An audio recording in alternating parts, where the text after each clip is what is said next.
UNK pep band, nothing gets so in the lower spirit any better than the fight songs, and of course our beautiful alma mater. And I just want to take 1 minute before we start with the rest of the evening and thank the communications and marketing team here at the University of Nebraska, Kearney State.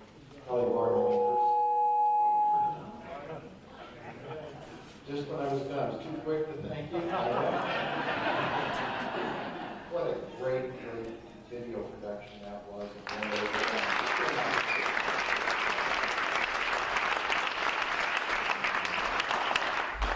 Tonight's a very special evening. And so we have all of you. Makes it extremely special. Our community supports the university in many ways, and this evening's one more. We have some very distinguished guests, including not one but two former presidents of the University of Nebraska system. And I'm not sure if I should introduce you by seniority, by age, or order of service. So I'm just going to jump right in. To your right of the podium, to my left, I'd like to introduce you to Dr. Ronald Roskins. He was the president of the university starting in 1977, and all the way during the consideration in the beginning of the transition from Kearney State College to the University of Nebraska at Kearney.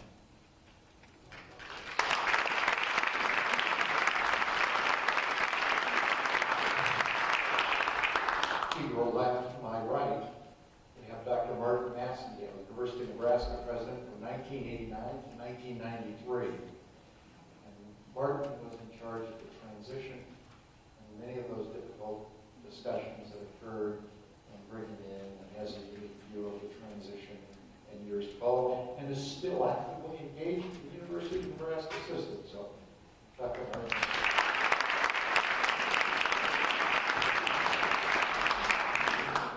President said, it's great to have you here. It makes our event special, but perhaps even historic. There's, I guess a few years have passed. There's no politicians we need to be particularly concerned of. The legislature is still in session, so this evening maybe we can talk a little candidly about what occurred. We're also grateful to have the perspective of several others who were either on the center stage or the front row of watching these events from 1989 to 1991. To your far left, to my right, John Payne. John was a Nebraska region for 18 years, from 1980 to 1998. He still lives here in Kearney. And John, we're so appreciative of your friendship and your service, and particularly good to see you. John.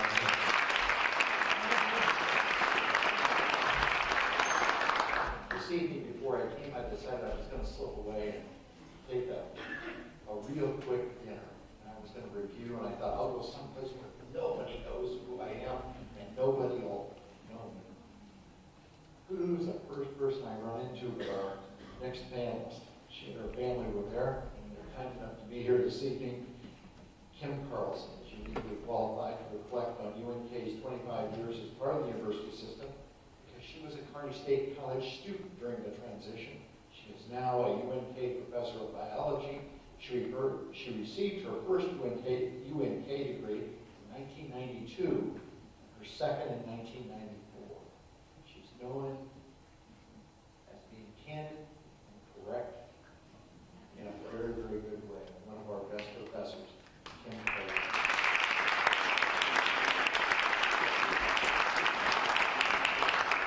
Last but not least, to your far right, to my left, we're glad to welcome our good friend Pete Katsiopoulos.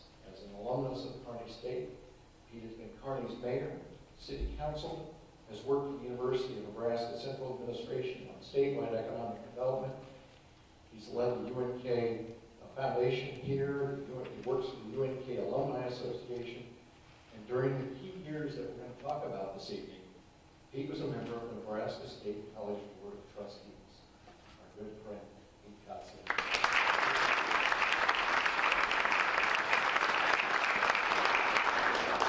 Let me take you back to 1989 for just a moment before we begin with our panel. In 1989, the legislature was a year that many issues first cropped up. In fact, many of them are still on the scene today. But perhaps one of the most prominent issues of the day were those of higher education and the dissatisfaction over the state college system's treatment of Kearney State College. Kearney State College, as you saw in the movie, had grown much faster than the other state colleges, and they weren't able to keep up with the budget needs of a very quickly growing campus. And because those needs were not met, other forces began to formulate. The start of the 1989 legislative session saw the introduction of three competing concepts dealing with higher education in Nebraska. First was LB 160. Introduced by Senator Jerome Warner, a young freshman by the name of Christensen, and Senator Lorraine Langford. That bill would have transferred Kearney State College into the University of Nebraska system. There was a second bill introduced, LB 247. It was introduced by the chair of the Education Committee, Ron Whitman. And that would have studied the idea of a transfer, but also looked at all of higher education governance. And the final bill that was introduced was LB 760, introduced by Sandy Schofield in western Nebraska, which would have changed the names of all the existing state colleges and made them state universities. For example, Kearney would have been called Central Nebraska State. Chagrin would have been known as Western Nebraska State University. Actually, the idea had come from the North Platte Telegraph. Sandy liked that, and so she decided to draft an bill. She would have retained the Board of Trustees, but obviously called them another name. The transfer bill became the point of attention for Kearney. The community put on a full-court press. They hired a lobbyist, developed a plan of attack. The fact that Jerry Warner was the chief sponsor added great credibility to the movement. It was also his legislating skills that were essential at that point to help us. One such example was the unspoken claim against transferring Kearney into the university system was it was unconstitutional. Jerry had a great ability to see into the future. He could see weeks and months ahead of most of us. And so, sensing that would be a point of contention on the floor, we asked the Attorney General's opinion. These bills were introduced in early January. This would have happened about the first week of February. The bills were heard in committee towards the end of February, February 21st to be exact. Lots of input, lots of support for the transfer. Many of the people here this evening who testified in favor of that bill. The study bill represented more of a reasoned approach, and the bill that would change all the names was really seen as a way to defeat this whole thing and sort of just put it away. After the committee hearing, Senator Witham, as the chair of the committee, decided that he would put his study bill out and move that out of the committee onto the floor. He prioritized that measure, which meant that it was going to be considered for the session. And the day before the bill was debated, the Attorney General issued an opinion, and sure enough, declared it was unconstitutional, citing that the Constitution read, "The general government of the state colleges now existing shall be vested in the direction, under the direction of the legislature and the Board of Trustees." Well, promptly, the Kearney community wasn't going to stand still. In fact, I think Senator Warner Pride told everybody that was going to happen. We already had a law firm in Omaha hired, and they issued another opinion, the exact opposite, finding the legislature was free to transfer the Kearney campus. A very wise move by Jerry Warner. He anticipated those problems and diffused them. There was no advantage to those AG's opinions or other opinions issued. Now, both the other bills, the 170 and 760, were left in committee, and so the focus really was on Ron Witham's LB 247. The day before the debate, the original introducers of LB 160 added an amendment onto Witham's bill. That was 27 years ago tonight that happened. The next day, the bill was debated at length. I think to cultivate fierce was an understatement. Very divided. Very heated. Lincoln's Don Wesley was a good friend, by the way. But Don Wesley led the opposition. He pointed out that the governor, the Board of Regents, and the Board of Trustees all took positions of studying the issue before any action would be taken. He observed that all three of those entities did next to nothing to deal with the issue. Here's his quote. This is on the floor of the legislature. They're all watching and listening while there's strong lobbying on behalf of Kearney State to come into the system. The better course of action is to study and not proceed, and possibly not irreparably harm our higher education system. He continued, the last time we went through this issue was 20 years ago when UNO was created. And looking back, there are many that see that point as a definite point in which the university started to decline, particularly for the Lincoln campus. And the Lincoln faculty members remember that day, they grew that day. He further said, we will see a diminishment of resources going to the other campuses, and particularly perhaps the flagship campus at the University of Nebraska.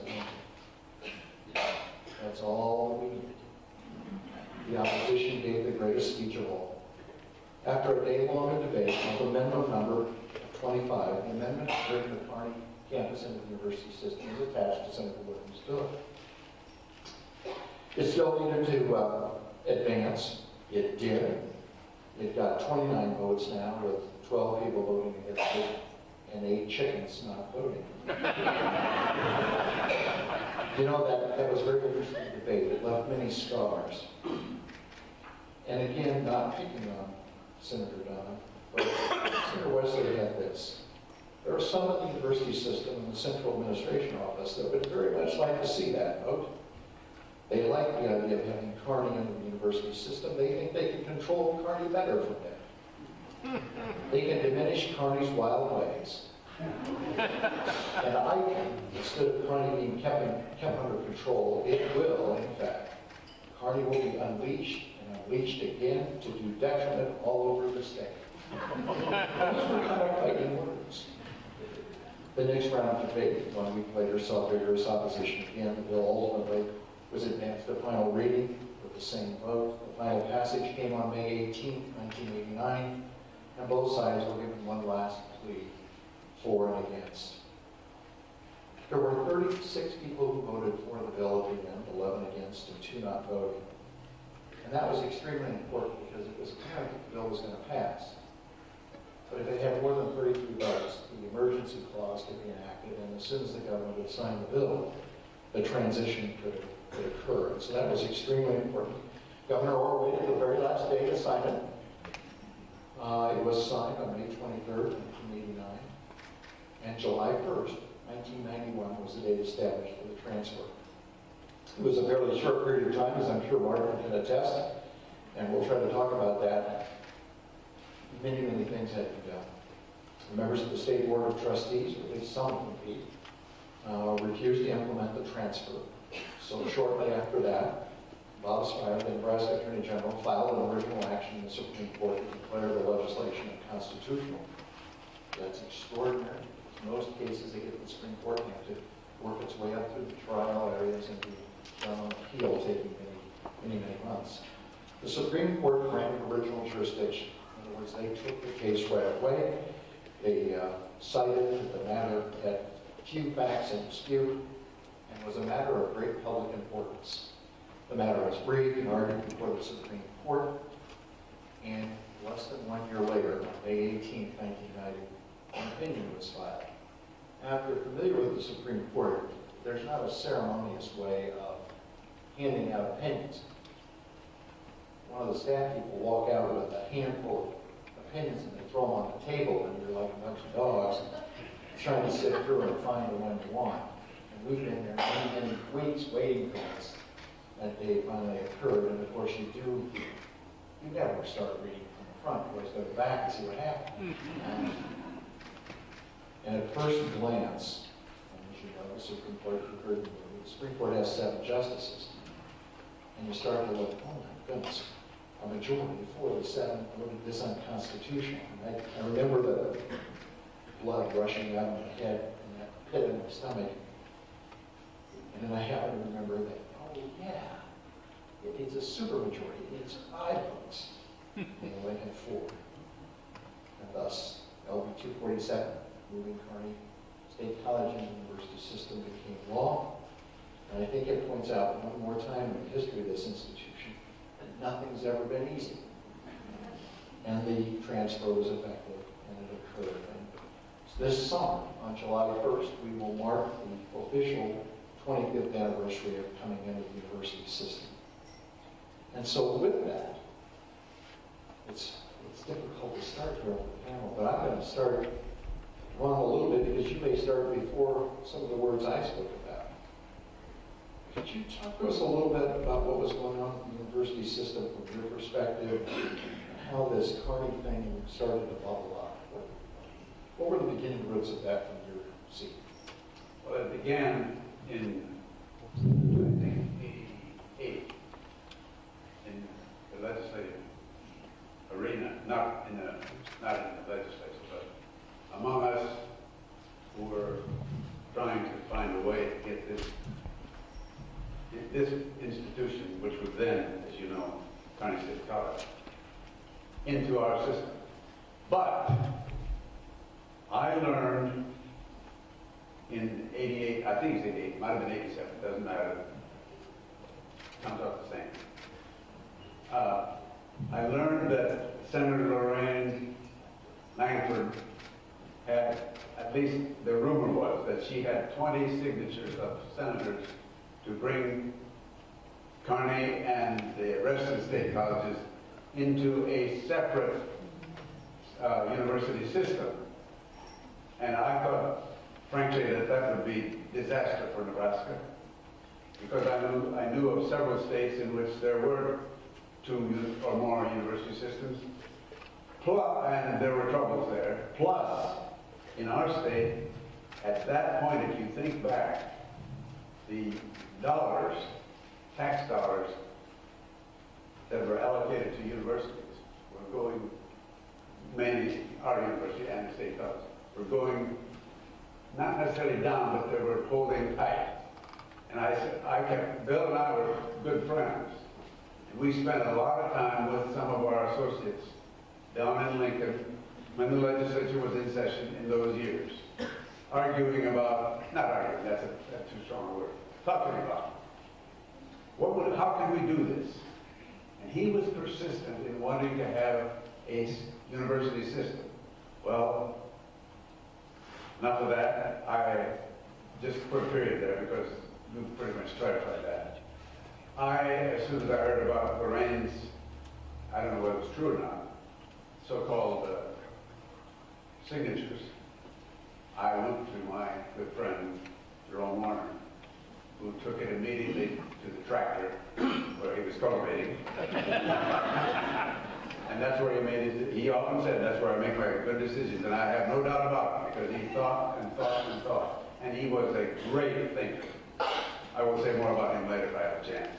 But in any event, he then did in fact do what you have already described, and there's no need for me to repeat that.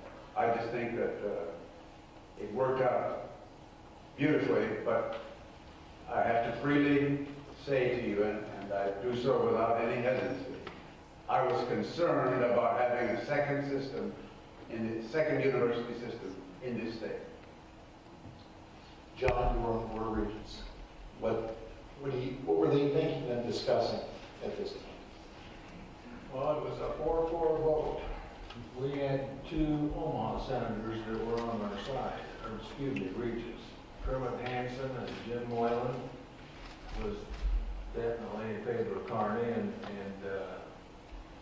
myself, and I can't recall, but we did have 4, and the others didn't want Kearney. And so it became very contentious, and Ron remembers we had some rip-roaring discussions about that. But eventually, then the next year it got worse.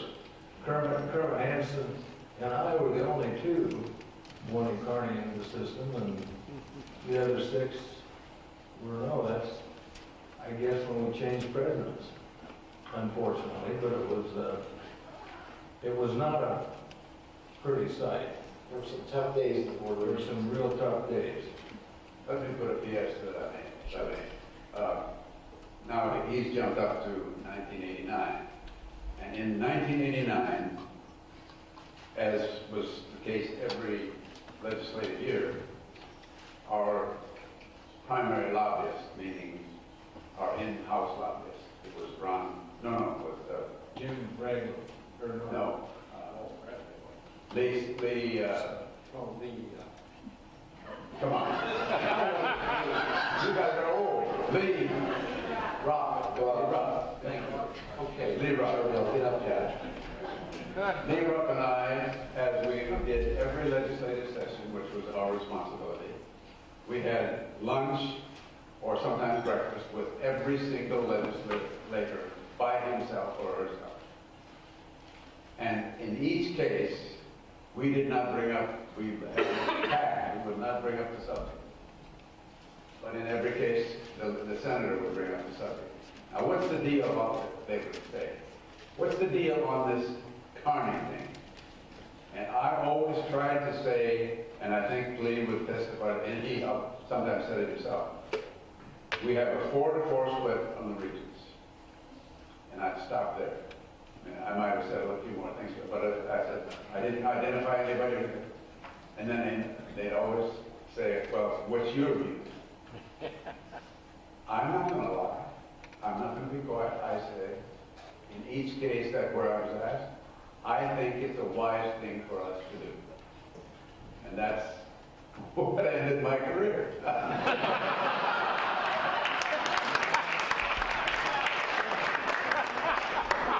I suppose I could step on real quickly here and say we're glad that happened. Okay. Very interesting. You're on the State Board of Trustees. Kind of on the other camp of this. What was going on at that point in time? What was the discussions like and your perspective? Well, to be candid, when I was appointed, I served under both Governors Carey and Governor Orr. And after 4 or 5 months on the board, initially in '83, I almost thought about leaving. It was a strange group. They didn't believe in open meeting laws. Decisions were made on Friday night before the public meeting Saturday. A couple meetings I left early, so you get the picture. So fast forward several years after what turned out to be a good friend and mentor was Jerry Warner, who basically told me, Pete, either work with the machinery you have in place or you work to figure out how to rework the machinery. And so, as has been alluded to on the tractor, here it comes. And initially, the discussion was to have all 4 of the campuses come on board to join the university. But as time evolved, say the 9, 10, 11 o'clock hours, the wheels started falling off. There were just 2 of us left out of 7 that were supporting. And quite frankly, we did an end around. And I know if any of my colleagues are still living, that they were not aware that a few of us were working behind the scenes to make that work. We felt, with Jerry Warner, President Nestor, Earl Rademacher, myself, that this would be a good thing for Kearney State. And what we've seen on the video tells the rest of the story. So it was very touching. Could you just touch a little bit about the Kearney Community Organization at that point? What it was like? Well, part of me was personally in transition too, because I was not going to get, not by my choice, be reappointed on that board. And that's when I ran for council and mayor the following year. So to me, the community was very much behind it. It was, you know, Bill Nestor, as somebody stated, was a tiger. And very competitive. You know, he was a baseball player as a youth. And we shed a lot of tears together, and we laughed a lot. But I think we had a great relationship with the community and the campus. Did before Bill Nestor, still do. So I think that's been a key. You know, I'm going to get to the student point of view, but Martin, you were in a unique position. You were chancellor at UNL during this period of time. I'm sure you had no problems on campus.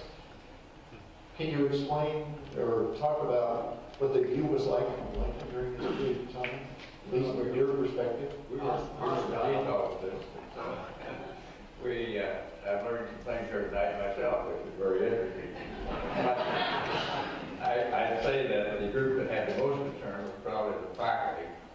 And a majority of the faculty, I think, you know, obviously would oppose it. Some of them were indifferent, and some were supportive, believe it or not. And it seemed like that you didn't never take any position because it wasn't appropriate to take a position on it.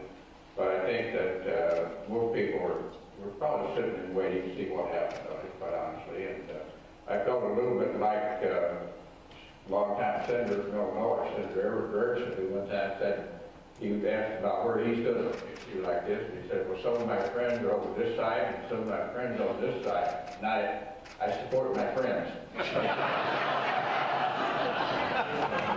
That's very good. Obviously, you were then selected as president for the period of transition. So when you first came in, was that part of the deal with the Board of Regents? Yeah, that was pretty well decided at that time. I would say after the decision was made that the faculty who opposed it, I think, came around very well and supported the integration of it. And there were many things to do, you know, moving from the college to university. And the main concern of the faculty, is what Dr. Austin said earlier, was they thought moving from a college to a university would require more graduate education, require more research. And with the limited resources available in Nebraska, that it would probably take away from the other campuses, particularly the Lincoln campus. So that was a concern. It wasn't a personal concern. And we got through that, and then I worked with Bill Nestor and others along the way to try to implement some of these things. There's one graduate college with the university, and so the one in Kearney had to be changed. The chancellor's name of the president changed to chancellor, and a number of things of that nature. And I think that the faculty, as pointed out in the video, really has changed tremendously in that period of time. It's been a good move. I don't think there's any question about it now.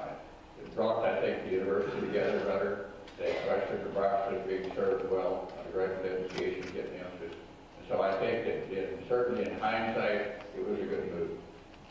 Well, one of the great products of that move, as we've all said as faculty members, Kim Carlson, you're one of the great shining examples of that. But you have also a different perspective. What was it like being a student during this period? Well, actually, it was really interesting. There was no, of course, it was with students. You think, well, whatever the administration is going to do, they're going to do. You just petrol punches. But had a very kind of unique perspective. My husband and my boyfriend at the time had two roommates who both were on Student Senate, and President Nestor's son was also on Student Senate. So they got to have some conversations, and his two roommates were on opposite ends of either becoming a University of Nebraska at Kearney or staying at Kearney State College. So on those nights when Student Senate was over, I'd always go over to the house because it was so much fun to sit there and listen and yell at each other about this. And actually they had a really good grasp of what was occurring. One, because Nestor's son was on the Student Senate at the time, we brought that perspective too, because President Nestor didn't have any qualms about talking to people about what was going on and what he was trying to do. And with the students, I think the biggest concerns that there were was that this tuition going to go up. Because a lot of students, like myself, who came out to Kearney State College, came out here because the tuition was so inexpensive. So that was one of the biggest concerns, what's going to happen financially. Also another concern, true concern, it seemed a little silly, but was, do we have to be red and white? You know, UNO is red and white, UNC is red and white, UNL is red and white, we wanted to stay blue and gold.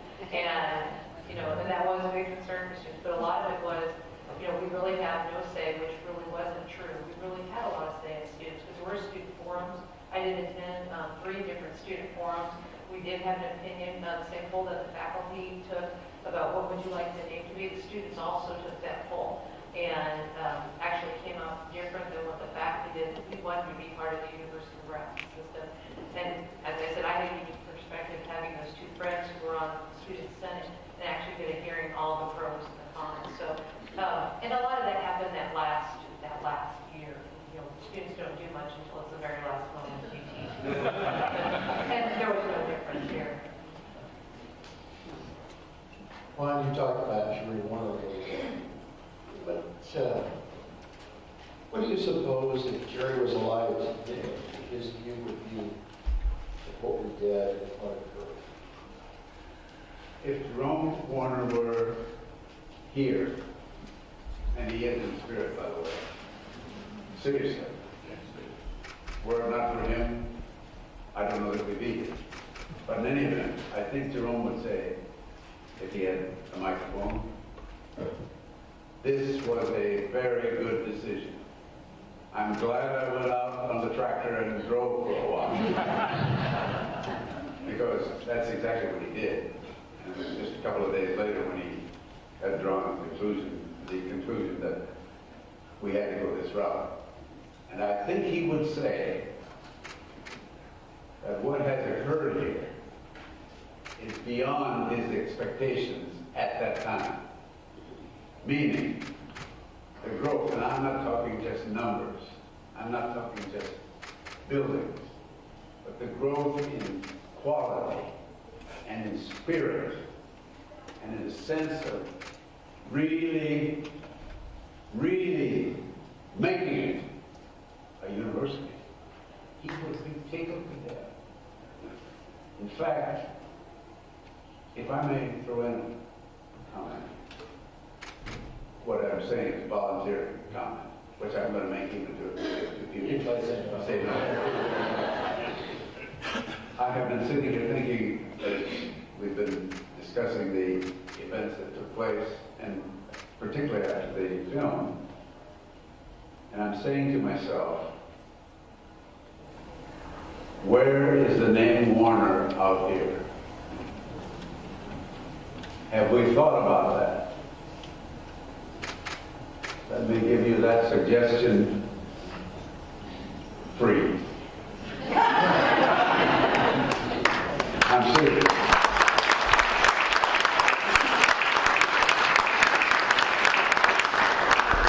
Christians and there are 2 ones that you might want to consider in that regard. First one had the appropriation, I think, of $50,000 to start the normal school. The second one, the instrument of what Dr. Austin just said. That's right. Charles obviously introduced the first bill back in 1903 to cite the campus. He didn't cite that particular site, but was very supportive of it. So it's a small state. That's a great idea. It's one we May I yes, absolutely. I think another thing happened that may have been just as not quite as important, but certainly important in the emergence of the campus and so forth. Joining the University of Nebraska Foundation, I think it provided many, many things to benefit the campus because it had the structure, it had the people and so forth that go out and help raise money. And I think now so many things are counting because of private money. That joining the UNK Foundation, I think, was another great thing. Yes, sir. I've come to know in the last year or two that, bless his heart, Andy Anderson, who's not with us longer, but perhaps here in spirit also, was, I believe, chairman or board chair of the University of Nebraska Foundation at the time. And he and his vice chair were stalwarts in that effort that Dr. Massengale mentions, in that Kearney's $5 million at the time took the University of Nebraska assets over $300 million, and they wanted to get to that goal. Now those assets are $1.8 billion. So, about 25 years later.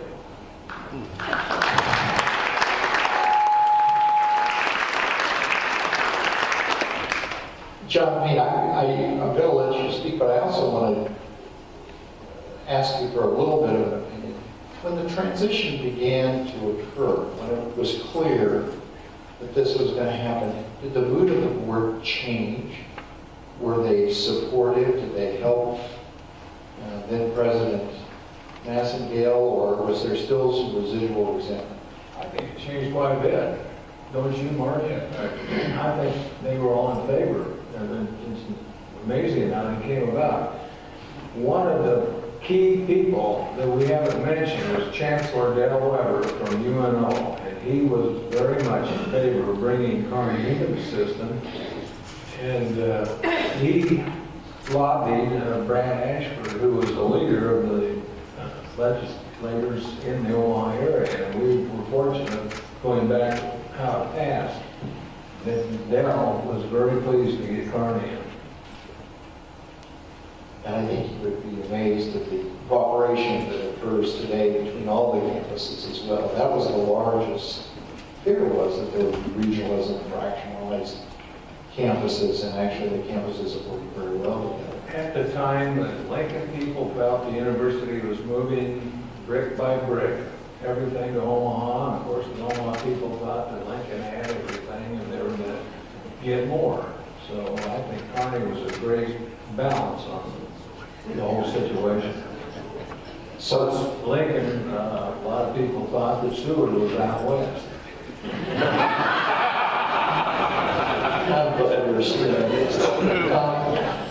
Kim, what do you think in terms, after becoming a faculty member, now you've had a chance to watch this full circle.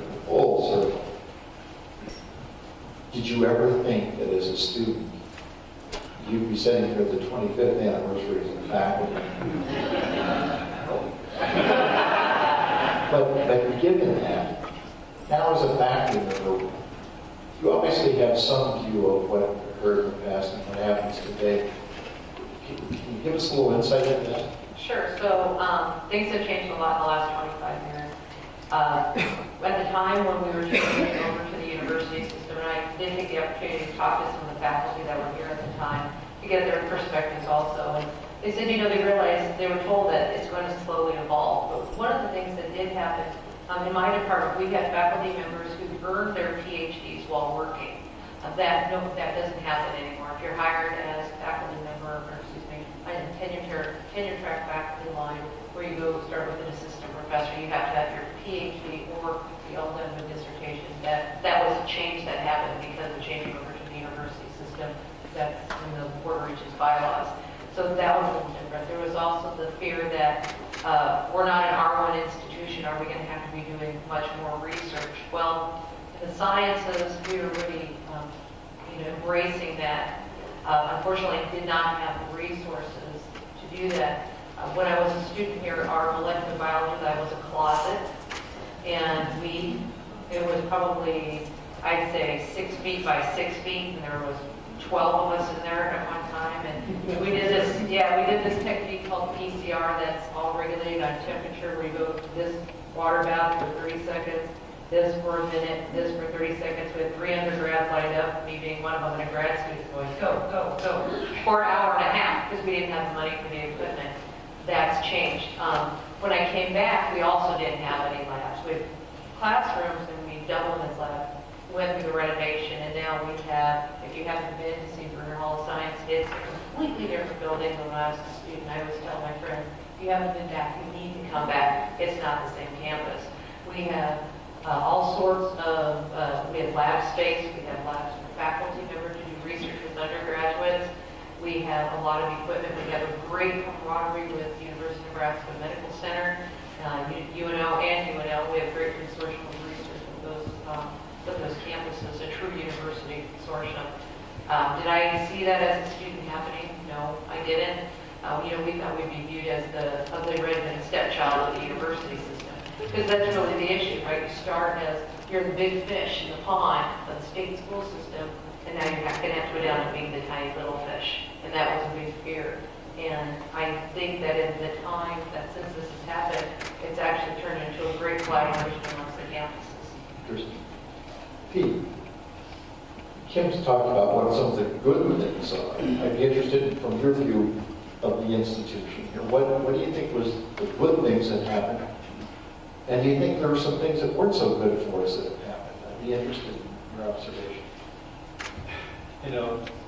Kim's remarks, they triggered, I'm having flashbacks here like all of us all night here after watching that You should video. take your medication. Yeah, I'll get to that later. But, back to the State College Board, again, it was a very, to me it was, I thought I saw Earl Rademacher here tonight, who would attest. To me, the state college system did not take advantage of Kearney's size and their influence. And it was every fourth building, every fourth, it was bizarre. It was not about equity, it was about equal. And that, to me, kept, I want to say in one sense holding Kearney back, but at the same time, we've said it several times tonight, that they've been able to do more with less through their whole history. And that was a great example. By the time, after Jerry Warner's encouragement to change the machinery, putting prioritization of capital projects in the state, that was unheard of. And so, but I can see by the end of 5 or 6 years that even though we had those in place, there was still that fight, if you will. And instead of, again, using Kearney's leverage in the legislature with the governor, it just wasn't happening. And so, having done the homework, the research as to what that university status would do for not only the faculty, but the capital, but the students, and history's only proved that to be right. And so, to me, there were a lot of things that we were challenged with, and I, to this day, it was not a bad move at all. Perhaps I'm prejudiced, but I think Earl would attest that I probably was tougher on Kearney those 6 years than I was just because I didn't want my flip to show, so to speak, for Kearney. And I'm terribly pleased, you can tell, and still am. I get that. If I've learned anything this evening, it's that I'm going to go back out to Warner's storage shed. I still think he has. I'm going to take that tractor and park it down the lawn of the Capitol. I'd love to turn the set on. John, here's what I'm going to do.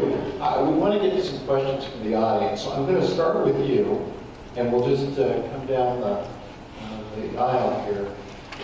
Could you kind of give us some final observations before we go to questions from the audience? Just one comment. When Martin became president, he instituted a new policy that the Board of Regents would honor and recognize each department throughout the university. There's what, 277 departments. And the very first winner of that award, and it included a $25,000 stipend, was the chemistry department at UNK. And the very first professor, I think, was Don Kaufman, chemistry. And I think that really made it that Will County was part of the family. Kim, they felt good about it. Well, it was a good move on your part, Martin. Well, and Martin Dixie was one of the beneficiaries of that. It's Kim, your department for this. Yes, we won the University-wide Departmental Teaching Award 2 years ago. Yeah, we did. Kim, any last observations? You know, going from being a student, taking the transition, being very proud of the transition, and going all the way through the university system. I did my undergraduate, my master's degree here. I did my PhD at UNL, and I did a postdoc and was a research faculty at UNC. This is the best place to be.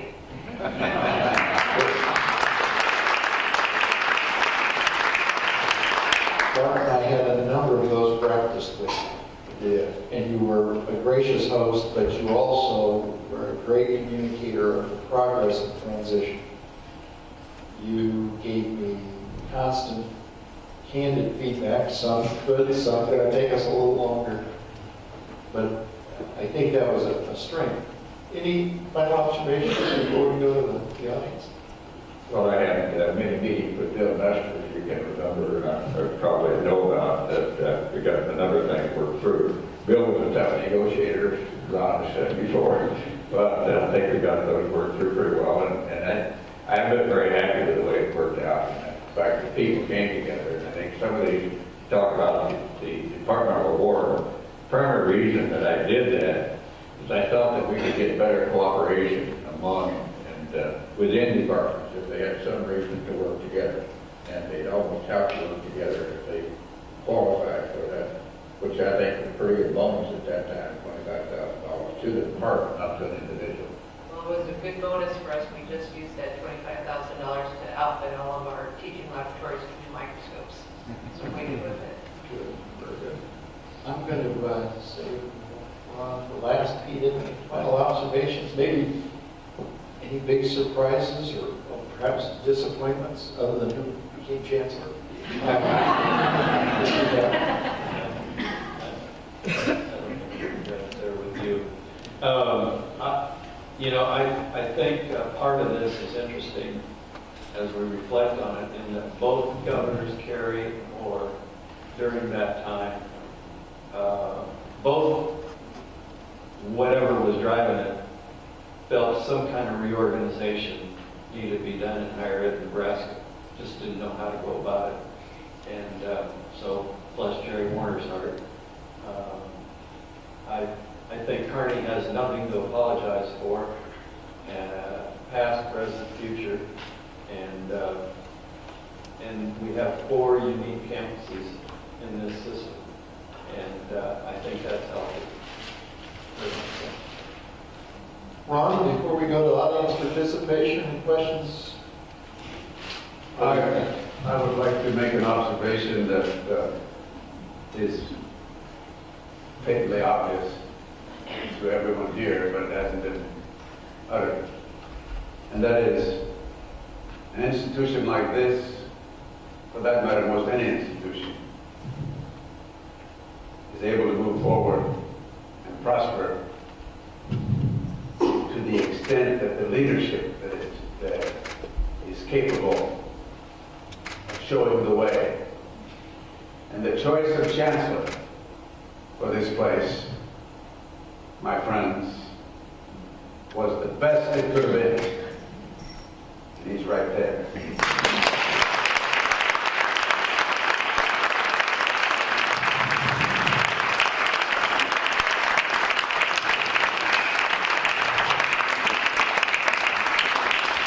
Look, I'm not trying to butter him up. But I should hear what I'm saying. I happen to have known him well in the legislature. He wasn't always as supportive as I'd like to see, but nevertheless. No, that's kidding. I'm I'm kidding, he was always helpful and supportive. The second observation I'd like to make is this. I think it's time we stop thinking of this as a place. It's a philosophy. It's a gem. Don't lose sight of that.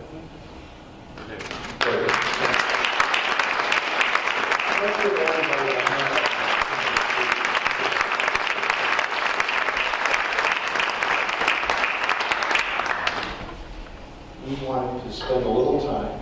Kelly, what do you suppose we have for time here? 15 minutes or so. It is hard for me to see in the audience. So Kelly, if you can help me pick out people, or we get a microphone, Kyle's got the microphone, and don't be shy. Right, we would take questions to the panel. We'd be happy to answer them. Surely I've got some papers.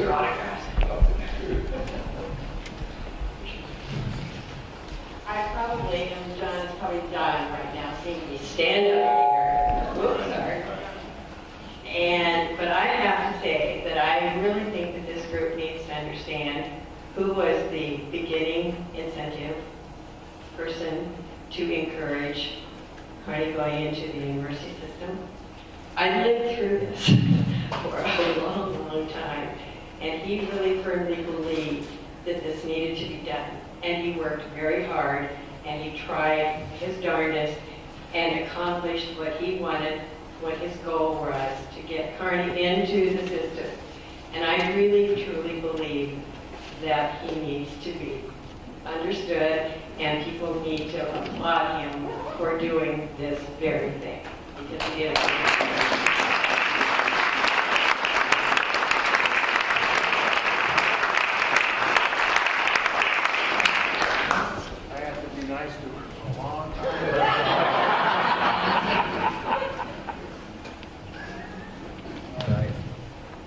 I'm going to ask you to be an auctioneer a little bit there.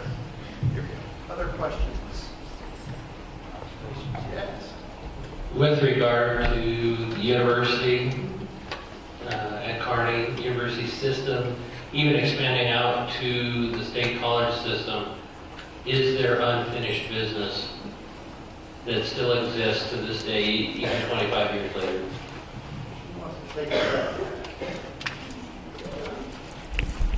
You mean whether the three state colleges should be part of the university? Is that what you're talking about? Any of that. I mean, does UNK have any unfinished business? Does the system have? Does the state college system?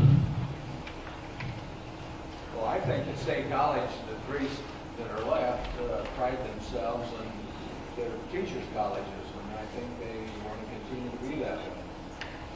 Yes. As far as the university is concerned, Kearney it's been demonstrated tonight that Kearney has been a great addition to the entire university system. Martin, I might comment on that in the context that I think that the community college is probably more coordination than what we have now. They seem to be each going their own way, and I'm not sure the state's getting as much benefit as it could be if they were more coordinated, brought together to work together. There's a current region out in Region Bob Ferris, I think, is out there. He could answer some of these. Well, I think Regent Schroeder might take exception to be Bob being the only one here. Excuse me, I can't see very well.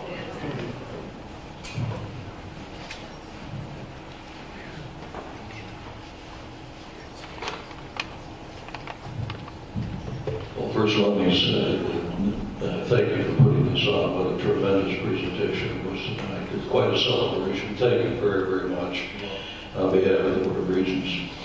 And I don't want you to take this literally, but I want you to understand the influence of Kearney State and the University of Nebraska, Kearney.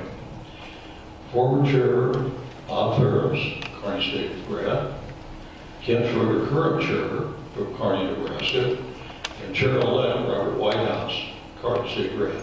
We're in charge.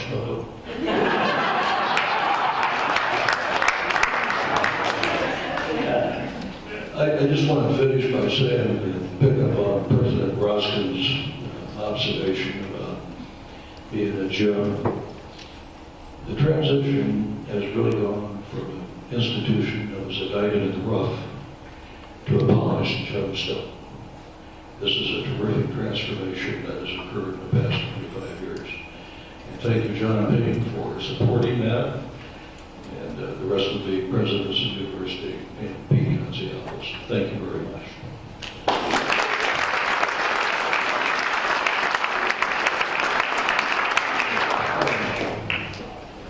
Kyle, is there some other questions out there?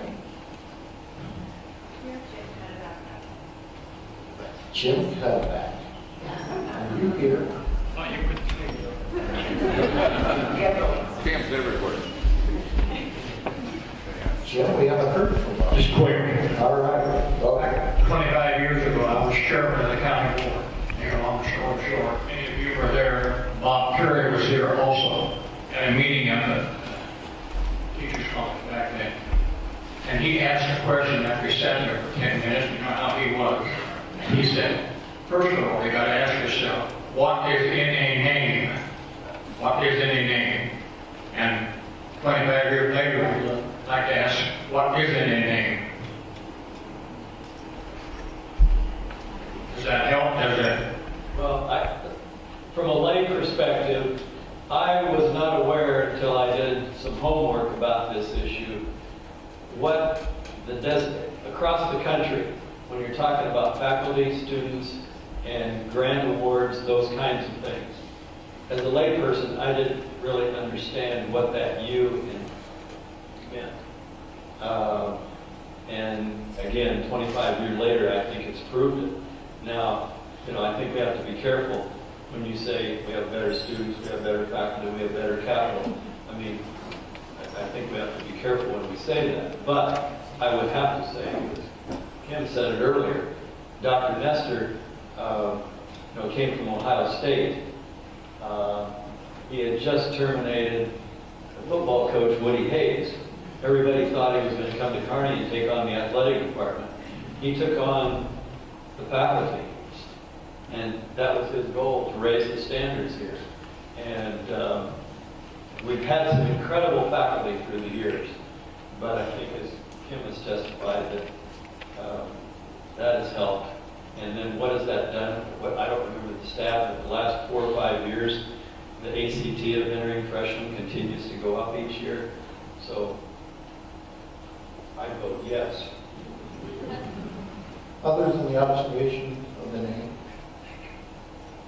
Jim, I would have this to offer. It would have been easy just to put the name university to everybody and walk away and be project stationary. But this was more than that. This was bringing a campus into an established premier university in the country and making us part of that. And the name was really inconsequential. What really occurred was to become part of this system that we see the fruits of today. And you can call anybody anything you want to, and the name doesn't make a difference. But the proof is in what we really did. And what we did is elevate the quality of the campus theater, as you rightly point out, to where we give tremendous value that we could have never given to students today. Their degree is worth much more today, not because of the name printed on their diploma, but because of what got put into their head and the way they can think and act and perform as citizens. And I think that's the great value of this evening, is the opportunity we gave to students that they would have never had before. And that's why you're a chancellor.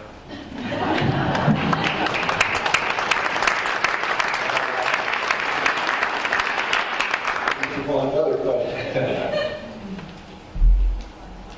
One more. Back there. It's coming. Then, One over here. One at a time.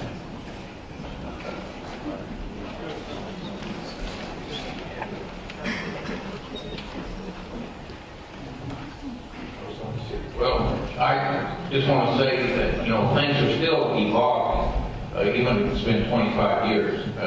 It's spent 15 years as chair of the math department, and part of that, we worked with pre-engineers and tried to get them to be transferred, be able to transfer to universities that had engineering schools. And it was difficult. We never seemed to get any feedback as to how we could make that transition be easy.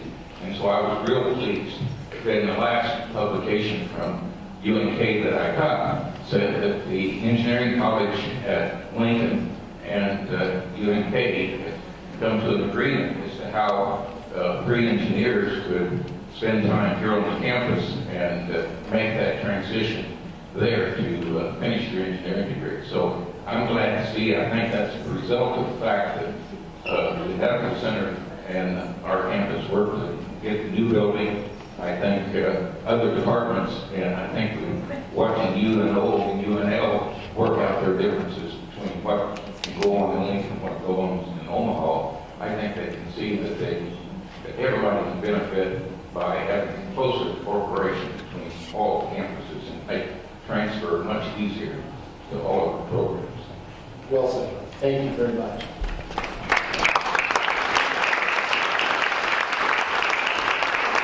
Before I adjourn us for the evening, the year of celebration will continue. And in the fall, and I don't have the date off the top of my head because we probably haven't selected that exact date yet, but in September we're going to have a dinner to celebrate when we have all the students back. And this time of year is tough. There's lots of things that go on in the spring that are a little preoccupied with, is that finals? And whatever. But we want to invite you back to help us celebrate in the fall, because I think at that point we're going to focus on what's the future. We've now brought us to the present day, and the real challenge is what do we do the next 25? Because the last 25 been so successful and so fruitful. So with that, let's thank our panel one more time.